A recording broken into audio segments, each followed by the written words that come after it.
Okay, so I'm not normally one for internet videos, but my idea for fixing Star Wars, and I'm going to be looking at some notes here as I go through. Um, this is my idea of how to fix it in about 5 minutes based off of solely the casting of The Mandalorian. So, I had a conversation with some friends recently where it came up that Michael Biehn had been cast. And so I thought that would be a very interesting opportunity. Maybe some of you will agree, some won't.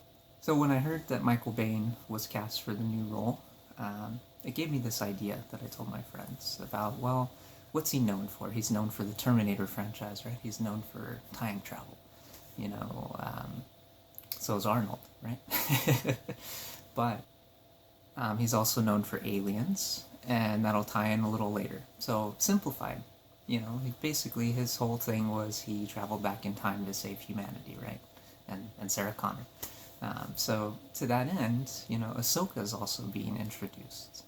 So, I thought, okay, well, with Rebels, they did a little bit of a time travel aspect, and they established it.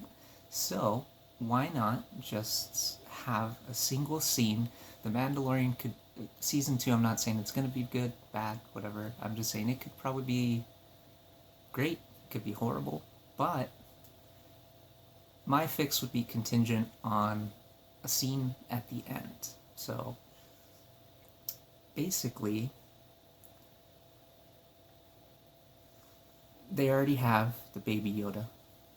If they just confirmed that it was Baby Yoda, and then you have Michael Biehn and Ahsoka have to basically travel back in time to correct the timeline, so to speak. They're basically, Yoda has to end up back in the past anyway, so pop culture wise, why not just throw in this? I mean, I know it's a bit of fourth wall, but just have Michael Biehn go back in time with Ahsoka, and then you could have Ahsoka have a little scene later on, but for right now, as far as Michael Biehn's arc, then, and maybe you guys will agree, maybe you'll disagree.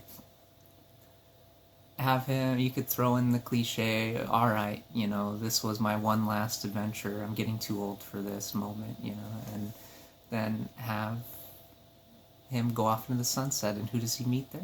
Why not throw in Sigourney Weaver while you're at it? have um, have Ripley there, and then they can go off, and then that'll pull in the Aliens fans, right? And then while you're at it, Ahsoka then goes to the Jedi Temple, and why not have her have a conversation with Yaddle, who was basically the female Yoda, and maybe they explain that what happened, and then not only that, but then you could also have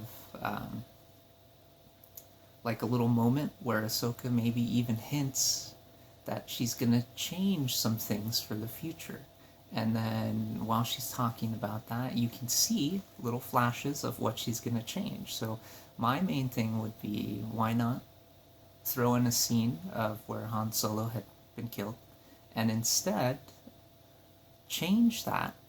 And so then when it comes time for, the whole scene that there normally had been shot where Luke throws the lightsaber, instead have Han Solo, have Rey, have Chewie, have Leia, have all the people show up, but instead this time it's a different context.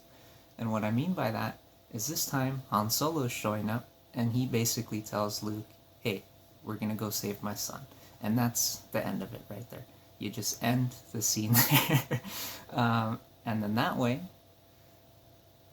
yes, the movie still happened, but this could be some sort of retroactive change. And going from there, the last shot would then be something along the lines of what Mark Hamill had tweeted, where it had all the original characters in the cockpit: Luke, Leia, Han, Chewie, Lando, 3PO, R2, everybody in the cockpit. You have Rey in there too, sitting there smiling, going off on one last adventure. And then, you know what? Throw in directed by George Lucas too. Have him at the very end some writing credits or a credit for that scene, you know. And there you go. That's my solution to fixing it in about 5 minutes. Thank you.